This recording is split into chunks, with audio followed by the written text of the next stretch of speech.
Might not think about it every day, but first responders like firefighters are working around the clock to keep us safe. This includes, of course, the Rockford Fire Department, which has seen a lot of change over the decades. Luke Frederickson from Midway Village is sharing more about the fire department for Throwback Thursday, a rich and heroic history of the Rockford Fire Department. Absolutely, you bet. Rockford was founded in 1834, but when it was chartered as a city in 1852, they called for the creation of a fire department as part of the city charter. And for the first 20 or so years, it was a volunteer fire department, and there were some disadvantages with that. The equipment was very crude, and most of the construction was wood.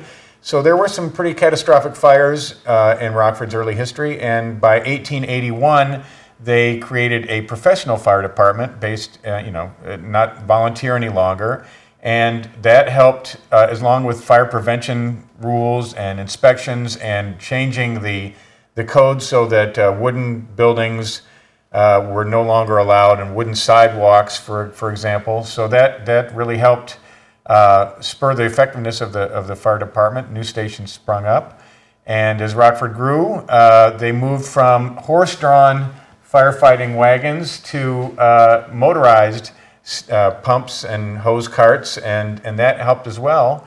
It's amazing to think that it was volunteer with rudimentary equipment. I mean, how did they even get the job done? It took a lot of tragedies, I'm sure, to make sure they had upgrades. Yes, it was difficult. There were challenges. The furniture industry in Rockford in the 1880s, they used a lot of solvents, a lot of lumber, a lot of sawdust, and it caused a lot of fire problems as well. And then as Rockford grew, the steamboats in Rockford also presented a new challenge. One fire in 1924 on the steamboat Illinois sunk the whole boat, and the fire department had to try and fight that in the river. And then there was a tornado in 1929 in southeast Rockford, and so the fire department was the first responder for that as well. So it's quite a storied history there. And so then through the 20s, the onset of motorized carts, they kept a lot of the horses as reserve equipment. And so that was a slow transition. And then the Great Depression caused some challenges too. They had to cut back on budgets and staffing, and they created a 56-hour work week for the firefighters.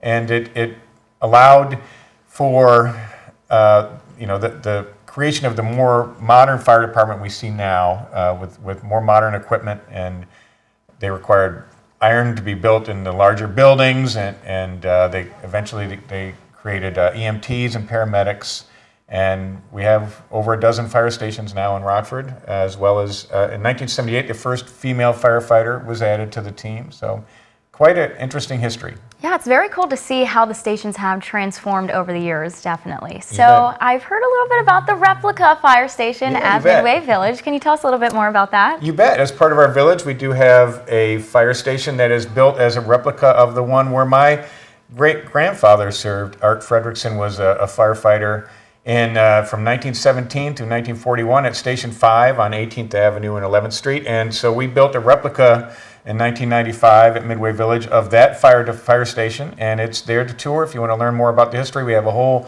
second floor exhibit that tells all the details, with lots of artifacts and old equipment, the old manual pump carts that they use and the old hoses.